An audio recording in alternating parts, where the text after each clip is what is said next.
Hello, everyone. Welcome to Kudlow. I'm Larry Kudlow. So I've got a potpourri of points for you this evening. First up, we're going to revisit the China story, where Xi Jinping is morphing into Mao Zedong, cracking down on all Chinese businesses and rejecting 40 years of market reforms in favor of pure socialism.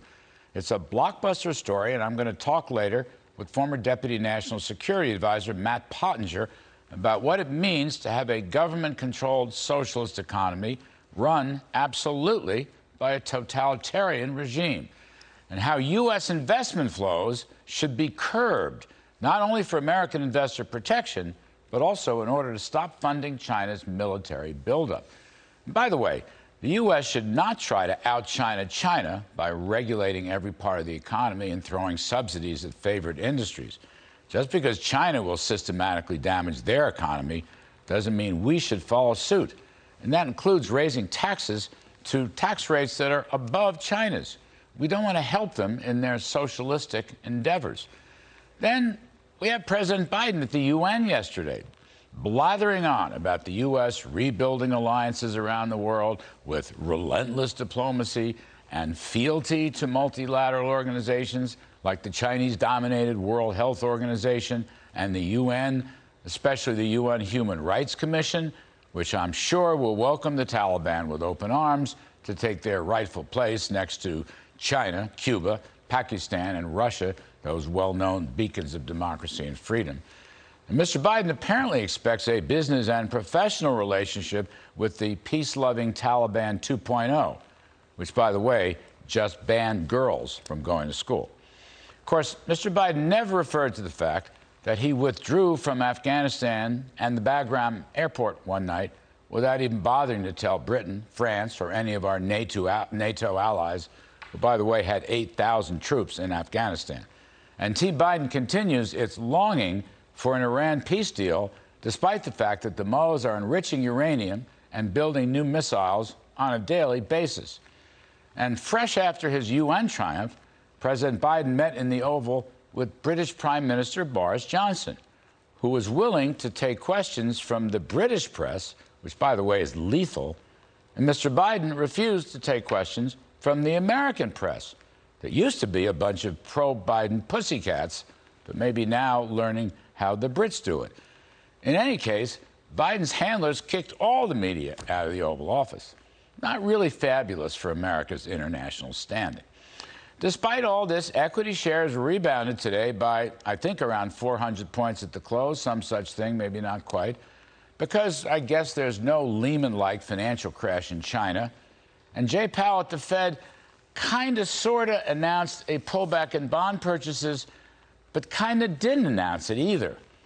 And, you know, probably the Fed won't raise its interest rate target in my lifetime. So stocks love free money. At least someone does. And then, finally, we get back to the strange goings-on in the U.S. Congress regarding massive spending, taxing, infrastructure, continuing resolutions, and debt ceilings. And to be honest, really nobody knows what's going on or what's going to happen, and that's why we have Senator Rob Portman coming on in just a moment or two to help us out. I'll just note that the Pelosi Democrats have passed a bill combining a debt limit suspension and a continuing resolution. Now, in that continuing resolution, the Hamas caucus of the far-left progressive crazies in the Democratic Party, they made sure to get $1 billion cut from Israel's Iron Dome assistance, which is there because, A, they're our greatest ally, and B, it's a defensive move to protect Israeli people. Also, instead of targeting a new higher debt number, which would then force the Democrats to own their reckless spending plans, they just decided to suspend the limit until after next year's midterm elections. How about that? But Mitch McConnell will apparently have none of it, and that's a good thing. Incidentally, Speaker Pelosi has apparently decreed that the Senate will determine the spending top line on the reconciliation bill, which, if true, is a concession. Now, if I didn't know better, I'd say we of the Save America coalition that wants to kill the bill, we may have Ms. Pelosi and her pals on the run because it's such an unpopular bill. And finally, the highly regarded Tax Foundation has priced out the Build Back Better Act at least the House version with the Ways and Means Committee mark on tax hikes. Now, the Tax Foundation estimates that long-run GDP will fall by 1%, worker wages will drop by 2/3%, and full-time jobs will decline by over 300,000. Meanwhile, the net revenue impact will be only 1.06 trillion only. So let me get this right. Build Back Better, brought to you by Biden, Pelosi, and Schumer, will reduce growth, lose jobs, and drop wages.